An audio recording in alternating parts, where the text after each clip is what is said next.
GCC വാർത്തകൾ brought to you by new Bombay workshop, industrial area, Musaffah 13, Abu Dhabi.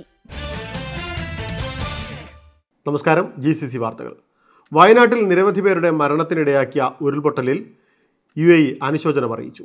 കേരളത്തിലെ ഉരുൾപൊട്ടൽ ദുരന്തത്തിൽ ഇന്ത്യൻ ജനതയ്ക്കും സർക്കാരിനും ഇരകളായവരുടെ കുടുംബങ്ങൾക്കും ബന്ധുക്കൾക്കും അനുശോചനവും ഐക്യദാർഢ്യവും അറിയിക്കുന്നതായി UAE വിദേശകാര്യ മന്ത്രാലയം പ്രസ്താവിച്ചു.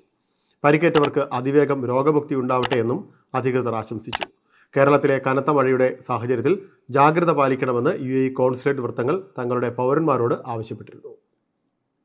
ദുബൈയിൽ ദേശീയ ട്രക്ക് ഷിപ്മെന്റ് ട്രാക്കിംഗ് സംവിധാനത്തിൽ രജിസ്റ്റർ ചെയ്യുന്നതിൽ വീഴ്ച വരുത്തുന്ന ട്രക്ക് ഉടമകൾക്ക് കനത്ത പിഴ ചുമത്തുമെന്ന് authority for citizenship, customs and port security മുന്നറിയിപ്പ് നൽകി. വീഴ്ച വരുത്തുന്ന ട്രക്ക് ഉടമകൾക്ക് ആദ്യ മാസം 1000 ദിർഹവും തുടർന്ന് വരുന്ന ഓരോ മാസത്തിനും 100 ദിർഹം വീതവും അധികം ഈടാക്കും. അങ്ങനെ പരമാവധി 5000 ദിർഹമാണ് പിഴ ചുമത്തുക.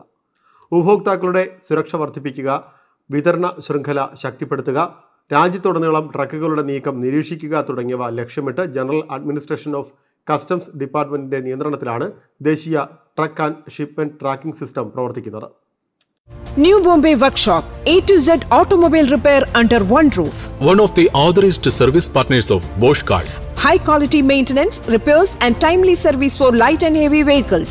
We provide 24 hours recovery service. New Bombay Workshop, Industrial Area, Musafa 13, Abu Dhabi. Call or WhatsApp 050-444-2423. ബഹ്റിനിലുള്ള Indian പ്രവാസികളുടെ എണ്ണം 3.5 ലക്ഷമെന്ന് കണക്കുകൾ പുറത്തുവന്നു. കേന്ദ്ര വിദേശകാര്യ സഹമന്ത്രി കീർത്തിവർദ്ധൻ സിംഗ് പാർലമെന്റിലാണ് ഇക്കാര്യം വ്യക്തമാക്കിയത്. ഗൾഫ് രാജ്യങ്ങളിൽ ആകെ ജീവിക്കുന്ന പ്രവാസികളുടെ എണ്ണം 90 ലക്ഷം കടന്നു. ഇവിടങ്ങളിൽ വ്യത്യസ്തമായ മേഖലകളിൽ ഇന്ത്യക്കാർ ജോലി ചെയ്തു വരുന്നുണ്ട്. സാമ്പത്തികകാര്യം, ആരോഗ്യം, വിവരസാങ്കേതിക വിദ്യ, എഞ്ചിനീയറിംഗ്, ബാങ്കിംഗ് എന്നിവയിൽ തുടങ്ങി ശുചീകരണം, വീട്ടുജോലി, ഇലക്ട്രീഷ്യൻസ്, പ്ലംബർമാർ എന്നിങ്ങനെയുള്ള വൈവിധ്യമാർന്ന എല്ലാ രംഗങ്ങളിലും പ്രവാസി സാന്നിധ്യം ശക്തമാണെന്നും മന്ത്രി അറിയിച്ചു. ലോക്സഭയിൽ പാർലമെന്റ് അംഗങ്ങളുടെ ചോദ്യത്തിന് മറുപടിയായാണ് അദ്ദേഹം ഇക്കാര്യം പങ്കുവച്ചത്. ഇതോടെ GCC വാർത്തകൾ സമാപിക്കുന്നു. നമസ്കാരം. GCC വാർത്തകൾ brought to you by new Bombay workshop, industrial area, Musaffah 13, Abu Dhabi.